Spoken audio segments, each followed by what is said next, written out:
Friends, welcome to my channel. இன்னைக்கு என்ன video பார்க்க போறோம்னா, ஊர்ல இருந்து என்னென்ன கொண்டு வந்தேன்னு தான் பார்க்க போறேன். அது மட்டும் இல்லாம அப்பதான் கொஞ்சம் உடம்பு சரியில்லைன்னு சொல்லியிருந்தேன். நிறைய பேர் என்னாச்சுன்னு கேட்டிருந்தீங்க. அது அப்புறம் குட்டி குட்டி கமெண்ட்டுக்கு வந்து ரிப்ளை சேர்த்து பார்த்துடலாமா. இதே வீடியோல கண்டிப்பா வீடியோ பார்க்க வாங்க. வீடியோக்குள்ள போலாமா. ஃபர்ஸ்ட் எடுத்தவே ஊர்ல இருந்து என்னென்ன கொண்டு வந்தோம் அப்படின்னு பார்த்துடலாமா. இந்த டைம் வந்து அவ்வளவா நான் எதுவுமே கொண்டு வரல, கொஞ்சமா தான் நான் எடுத்துட்டே வந்தேன். அதை மட்டும் காட்டலாம். ஃபர்ஸ்ட் எடுத்தவொடனே மிளகாப்பா, காஞ்ச மிளகா. காஞ்ச மிளகாலே குண்டு குண்டு காஞ்ச மிளகா, அந்த இது மாதிரி. ஏன்னா இங்க எல்லாமே குச்சி குச்சி மிளகாயா தான் கிடைக்குது. இந்த தாளிக்கிறதுக்கெல்லாம் குச்சி குச்சி மிளகா செட் ஆக மாட்டேங்குதா. அதனால இந்த டைம் ஊர்ல இருந்தே வாங்கிட்டு வந்துட்டேன். இந்த குண்டு மிளகா. அப்புறம் வந்து அடுத்து வந்து பச்சரிசி தான். இந்த பச்சரிசி வந்து அத்தை சின்ன மாமியா கொடுத்தாங்க. அவங்க வயல்லயே அறுவடை செஞ்ச அரிசியை ஃபர்ஸ்ட் எடுத்ததுமே அரிசி பச்சரிசி அரைச்சு பொங்கலுக்கு பொங்கல் அப்போ அதுக்கே அரைச்சிருவான். அத்தை கொஞ்சம் லேட்டா தான் இந்த டைம் வந்து கருது அர்த்தமா, அதனால அத்தை பச்சரிசி கொடுத்து விட்டுருந்தாங்க. நிறைய கொடுத்து விட்டுருந்தாங்க.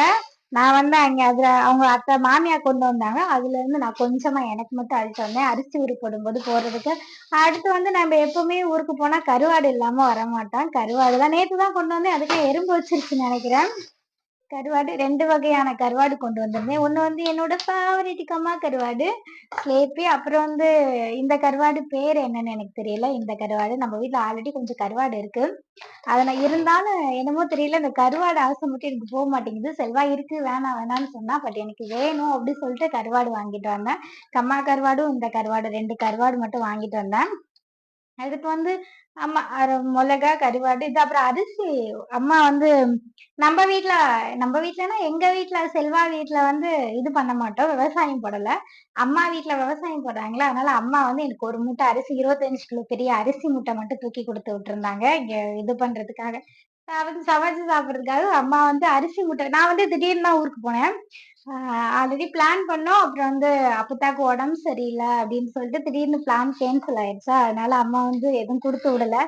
நம்மளும் ப்ராப்பரா காய்கறி எல்லாம் கொண்டு வரலான்னு பார்த்தேன். இந்த புடலங்காய் அது மாதிரி ஐட்டம். பட் வந்து நம்ம திடீர்னு கிளம்பியாச்சு, அதனால கொண்டு வரல இந்த டைம் தான். அது மட்டும் இல்லாம ஊருக்கு போறோம் அப்படின்னா என் மாமியாவும் சரி, என் அத்தையும் சரி, எங்க அம்மாவும் சரி, அது வேணுமா இது வேணுமா அப்படின்னு சொல்லிட்டு நிறைய கொண்டு வருவாங்க. பட் இந்த செல்வா பையனுக்கு என்ன பண்ணுதுன்னே தெரியாது. வேணாம் வேணானே சொல்லிடுவான். அதுவா வேணாம், இதுவா வேணாம், என் பொண்டாட்டி வேஸ்ட் ஆக்கிடுவா அப்படி சொல்லுவா. பட் சமைச்சு சாப்பிடுறது சமைக்கிறதே நான் தான். எனக்கு தெரியாதா என்ன வேணும் என்ன வேணாம் அப்படின்னு. பட் இருந்தாலும் அவங்களே கொடுத்தாலும் இவன் வேணாம் வேணானே சொல்லிடுவான். நம்மளே சரி எனக்கு வேணும்டா அப்படின்னு கேட்டாலும் இல்ல இல்ல நீ வேஸ்ட் ஆக்கிடுவ வேணாம் அப்படின்னே வாங்க விட மாட்டான். இந்த டைம் அது மாதிரிதான் பச்சரிசி வேணவே வேணாம், உனக்கு எதுக்கு பச்சரிசி அப்படின்னு நிக்கிறான். பட் அரிசி உருப்படும் போது இருங்கப்பா பேச முடியல. இந்த பச்சரிசி கூட செல்வா வேணான்னு சொல்லிட்டான். எதுக்குடி பச்சரிசி அப்படின்னு. பட் வந்து அரிசி ஊற போடும்போது நான் பச்சரிசி ஒரு டம்ளர் போடுவேன். அது மட்டும் ஆமா, நிறைய பேர் வந்து அரிசி ஊற போடுறதுக்கு வந்து எப்படின்னு அளவு சொல்லுங்க சொல்லியிருந்தீங்க. நான் எப்பவுமே ஆமா இந்த டம்ளர் தான். இந்த டம்ளர்ல 3 டம்ளர் வந்து ரேஸ் அரிசி தான் போடுவேன். ரேஸ் அரிசி இல்லைன்னா தான் சமைக்கிற அரிசி போடுவேன். 3 டம்ளர் ரேஸ் அரிசி, அப்புறம் வந்து 1 டம்ளர் உளுந்து, 1 டம்ளர் பச்சரிசி போடுவேன். எனக்கு வந்து டம்ளர் கணக்குல தான் தெரியும், படிக்கணக்குல தெரியாது. படிக்கணக்குல ஊர்ல போடும்போது நான் சொல்லியிருப்பேன்ல, உளுந்து கூட அளவு தெரியாம கூட குறைய போட்டுருவேன். படிக்கணக்கு தெரியல. பட் வந்து டம்ளர் கணக்கு இதுதான் நான் போடுவேன். ஆமா, என்ன சொல்ல வந்தேன் மறந்து போயிட்டேனே. என்ன சொல்லிக்கிட்டு இருந்தேன். பச்சரிசி வந்து அவன் பச்சரிசி அதுக்காக வேணும்னு அடம் புடிச்சு வாங்கிட்டு வந்தேன். அவனுக்கு என்னத்த தெரியும், எனக்கு ஃபர்ஸ்ட் குடுங்கத்த அப்படின்னு பச்சரிசி வாங்கிட்டு வந்தேன். அதெல்லாம் போதும், அடுத்து வரும்போது வாங்கிக்கலாம் அப்படின்னு. அப்புறம் அப்பத்தாக்கு என்னாச்சு அப்படின்னு நிறைய பேர் கேட்டிருந்தீங்க. அப்பத்தாக்கு கொஞ்சம் ஆல்ரெடி உடம்பு சரியில்லைதான். இப்போ வந்து கொஞ்சம் ப்ரெஷர் சுகர் எல்லாம் கூடிருச்சு. அப்பதான் ஊர்ல ஒரு டெத்தா, அதனால அவங்க போய் அழுதுட்டு வந்திருந்தாங்க. அழுதுட்டு அழுதுட்டு அப்படியே ஜில்லு தண்ணியில குளிச்சுட்டு அப்படியே படுத்துட்டாங்க போல ஈரத்தோட. அதனால ப்ரெஷர் ஆல்ரெடி இருக்கு. மாத்திரை ஒழுங்கா முழுங்குனாங்களா முழுங்கலையான்னு தெரியல. அதனால அது ப்ரெஷர் சுகர் கொஞ்சம் கூடுனதுனால அப்படி இருக்காங்க. என்ன சொல்றது அப்படின்னு. இப்ப கொஞ்சம் ஓகே. ஹாஸ்பிட்டல்ல வச்சுதான் பார்த்துட்டு இருந்தோம், ராமநாடு ஜிஹெச்ல. பட் கொஞ்சம் ஹம், கொஞ்சம் இருக்காங்க அப்படி சொல்லிட்டு வீட்டுக்கே கூட்டிட்டு போய் முடிஞ்ச அளவு பாருங்க அப்படின்னு சொல்லிட்டாங்க அப்படின்னு வீட்டுக்கு கூட்டிட்டு வந்தாச்சு. அப்பதான் இப்போதைக்கு அவங்க வீட்டுலதான் இருக்காங்க. இதுக்கப்புறம் நம்ம பாத்துக்கிறத பொறுத்துதான் இருக்கு. இல்ல, இதுக்கப்புறம் வந்து எல்லாமே கடவுள் கையில தான் இருக்கு. நம்ம எதுவும் சொல்றதுக்கு இல்ல, பாத்துக்கலாம். ஆமா அவ்வளவுதான். அப்பதான் இப்ப கொஞ்சம் ஓகே அப்படின்னு தான் சொல்லுவேன். சரி, ஓகே. அவ்வளோதான். அடுத்து வந்து என்ன கமெண்ட்க்கு ரிப்ளை பண்ணலான்னு இருந்தேன். ஆமா. நெறைய பேர் வந்து ஊர்ல இருங்க சிஸ்டர், ஊர்ல இருக்கு சிஸ்டர்ன்னு சொல்றீங்க. எனக்கும் சென்னைய கம்பேர் பண்ணும்போது எனக்கு ஊர்ல இருக்கிறது தான் ரொம்ப பிடிக்கும். பட் வந்து பட் வந்து சென்னையில தானே நம்ம வண்டி ஓட்டுறோம். அப்ப வந்து சென்னையில தான் செல்வா இருப்பா. நீங்க இப்படி ஊர்ல இருங்க, ஊர்ல இருங்கன்னு எங்க அத்தை மாரி சொல்லிக்கிட்டு இருந்தீங்கன்னா வச்சுக்கோங்க, செல்வா என்ன ஊர்லயே விட்டுட்டு வந்துருவா.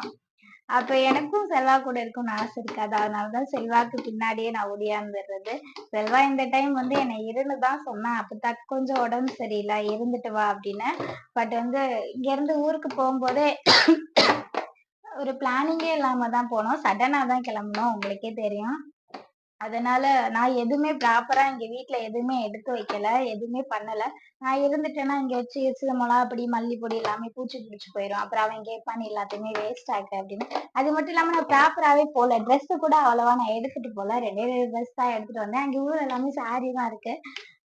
சரி, ஓகே. போய் கொஞ்சம் வீடு கிளீன் பண்ணி வச்சுட்டு அப்புறம் போயிரலாம் அப்படின்னு ஒரு காரணத்துக்காக நான் ஊருக்கு வந்தேன். பட் எனக்கே ஊர்ல இருக்கிறது தான் ரொம்ப பிடிக்கும்.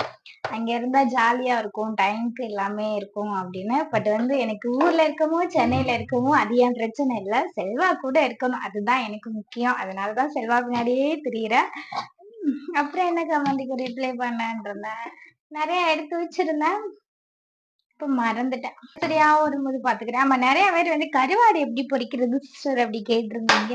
என் நாத்தனா கூட அந்த கமெண்ட பார்த்து கிண்டல் பண்ணா, "உன்ன மாதிரியே இருக்காங்கடி உன் சப்ஸ்கிரைபர்" அப்படின்னு. கருவாடு வந்து நார்மலா அலசிட்டு, நீங்க சமைக்கிற தாட்சியில கொஞ்சம் எண்ணெய் போட்டு கருவாடு அவ்வளவுதான் வறுக்க வேண்டியதுதான். லாஸ்ட்டா உங்களுக்கு தேவைப்பட்டா மசாலா போட்டுக்கோங்க. அவ்வளவுதான் முடிஞ்சுச்சு. கருவாடு பொரிக்கிறது ரொம்ப ஈஸி.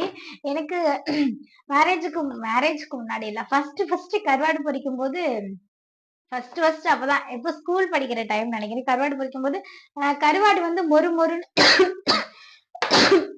மொறு மொறுன்னு தானே இருக்கும்.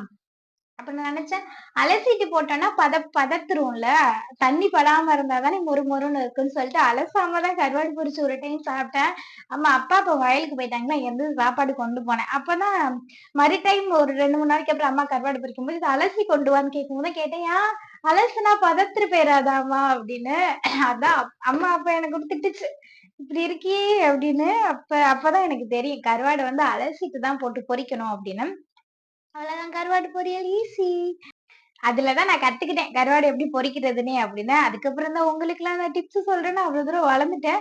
இன்னொன்னு வந்து கருவாடு வந்து எப்படி ஸ்டோர் பண்ணி வைக்கிறீங்க அப்படின்னு கேட்டிருந்தீங்க. அந்த இது எனக்கே உண்மையாவே தெரியாது. கருவாடு எப்படி ஸ்டோர் பண்ணி வைக்கிறதுன்னு. ஏன்னா வந்து கருவாடு வந்து வச்சுட்டு ஒரு சில டைம் ஊருக்கு போயிட்டு வரும்போது ஒரு மாதிரி கருவாடு வந்து பிங்க் கலர்ல மாறிடுது. அது கெட்டு போயிருதுன்னு நினைக்கிறேன்.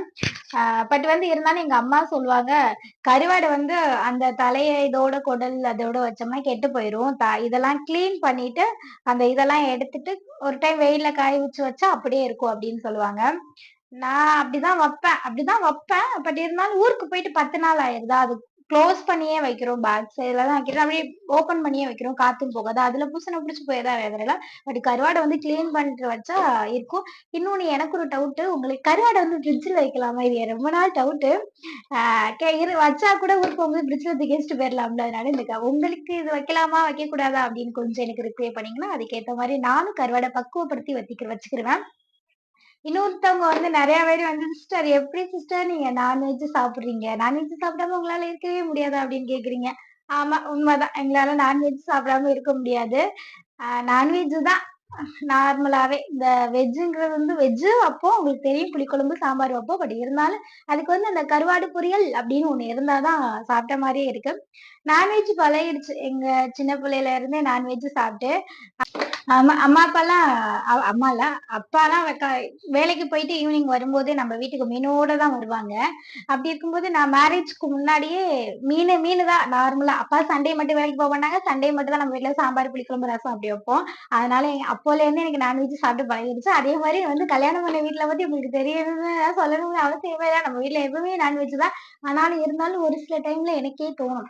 எப்புட்றா நம்ம டெய்லி மீன் சாப்பிடுறோம் அப்படின்னு. ஒரு சில டைம்ல 2, 3 நாள் இருக்கு. 3 நாள் எங்க அத்தைட்ட சண்டைக்கு போயிடுவேன். அத்தை ஒழுங்கா வந்து மீன் குழம்பு போர் அடிக்குது அப்படின்னு. அப்போ அத்தை சொல்லுவாங்க, "சரி உனக்கு என்ன குழம்பு வேணும்? நான் வச்சு தரேன்." அப்படி சொல்லுவாங்க. "அப்ப நீ மீன் குழம்பு சாப்பிட மாட்டியா?" அப்படின்னு. பட் வந்து எனக்கு வைக்கிற குழம்பு ஓரமா தான் இருக்கும். எனக்கு ஏதாவது புளி மிளகாய் அப்படி பெனஞ்சுப்பேன். பட் இருந்தாலும் அது எனக்கு எனக்கு மீன் குழம்பு தான் சாப்பிட்டா சாப்பிட்ட மாரி இருக்கும். அதனால எனக்கு எங்க ஃபேமிலில எல்லாருக்குமே மீன் ரொம்ப பிடிக்கும். சிக்கன் தான் என்னைக்காவது ஒரு நாள் சாப்பிடுவோம். பட் வந்து மீன். அது மட்டும் இல்லாம மீன் வந்து மீன் குழம்பு எப்படி மீன் குழம்பே சாப்பிடுறீங்க அப்படின்னு கேட்குறீங்க. நாங்க மீன் குழம்பா சாப்பிட்டாலும் டிஃபரெண்ட் இருக்குல்லப்பா. நாங்க வந்து ஒரு நாளைக்கு சுட மீனு, கார மீனு, கர ஐயோ! எனக்கு கார மீனா? சங்கரா மீனு, அப்புறம் வந்து நண்டு, அ அப்புறம் என்னமோ மீனு மூக்கு நீளமா இருக்குமே! முரல் மீனு அப்படின்னு நாங்க டிஃபரெண்டா சாப்பிடுறோம். ஒரே மீனு சாப்பிடலைல, அதனால நமக்கு வந்து அது போர் அடிக்காது. இந்த கம்மா மீனு தான் டெய்லி அதுவும் கம்மா மீன் வந்து மேக்ஸிமம் குழம்பு வைக்கிறத விட பொரிச்சு சாப்பிட்டா தான் டேஸ்ட்டா இருக்கும். அதனால நமக்கு மீன் குழம்பு பழகிருச்சுயா. ரொம்ப லென்த்தா பேசுறனோ? ஆமா. ஒரு 3 நிமிஷமாவது வீடியோ வரணும்ல, அதனால தான் கொஞ்சம் லென்த்தா பேசுறேன்னு நெனைக்கிறேன். சரி ஓகே. இதோட முடிச்சுக்கலாமா? இதுல என்ன நான் என்ன சொல்ல வந்தேன்னா கரெக்ட்டா பேசுனனான்னு தெரியல. ஏதாவது ஒளறி வச்சிருந்தா கோச்சுக்காதீங்க. வீடியோ புடிச்சிருந்தா லைக் பண்ணுங்க. மறக்காம நம்ம சேனலுக்கு சப்போர்ட் அண்ட் சப்ஸ்கிரைப் பண்ணிக்கோங்க. பாய்.